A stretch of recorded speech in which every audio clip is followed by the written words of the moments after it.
This is a self-contained ant habitat, home to 200 Japanese carpenter ants. Most of them are gathered in the nest chamber at the back. And here are 1,000 cherry cockroaches. Up close, you can really appreciate just how densely they cluster together. If these two forces were to meet, what would happen? Today, we're going to find out. In sheer numbers, the roaches hold a crushing 5-to-1 advantage. They are also noticeably larger than the carpenter ants. So, judging by the raw numbers alone, the roaches should dominate. But as we all know, their fighting ability is hardly impressive, so the outcome is far from certain. At the base of this habitat is a small opening designed to connect two separate ecosystems. We open the passage and place the two habitats side by side. The moment it opens, a lone ant ventures through, a solitary pioneer. Before long, one roach squeezes through to the other side, and just like that, two worlds become connected. Soon, more and more roaches begin moving toward the ant nest. They do have the numbers, after all. But cockroaches are naturally drawn to narrow crevices like this. So, what fate awaits these curious little explorers? One roach has barely crossed over when several ants surround it. Yet Japanese carpenter ants are relatively mild-tempered. So for now, they hold back.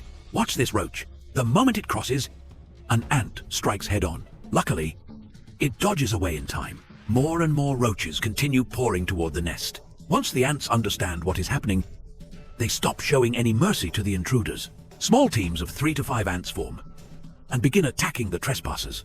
On the other side, more ants gradually make their way into the roaches' stronghold. Perhaps because this territory is unfamiliar, they do not show much aggression at first. Back on the ant side, something interesting happens. Several roaches head straight into the ants' gathering area. Cockroaches favor dark, humid places like this. They may think they have found a safe refuge, but instead, waiting for them is the ants' royal guard. The ants are not about to refuse.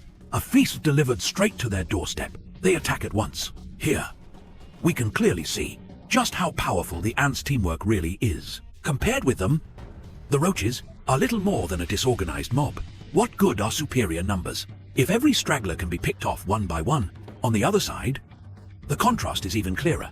Large numbers of roaches crowd into a corner, desperate to escape. The advancing ants move through them almost unopposed. Though vastly outnumbered, they easily dominate the mass of roaches under the ants' assault.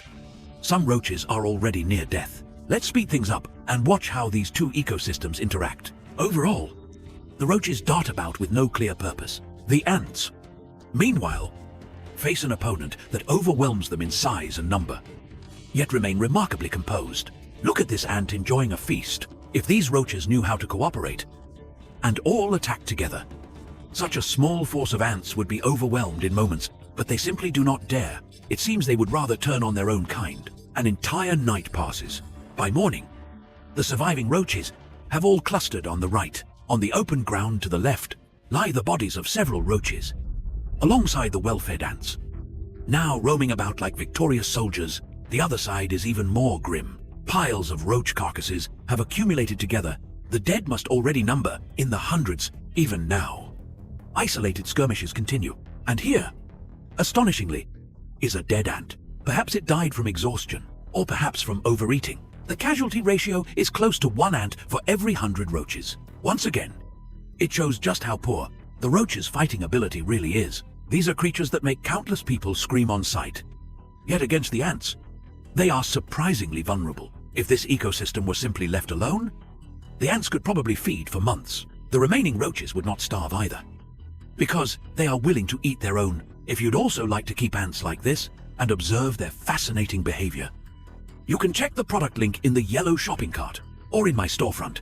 Look for the same ant habitat. This model has been available for years, with very good feedback. Its clear acrylic walls make observation easy. It also comes with a full set of ant-keeping tools, including this connecting tube. If you buy 2 habitats, you can link them with this tube and let 2 worlds interact, just as I did. It also includes small decorative pieces, making the habitat even more interesting to look at.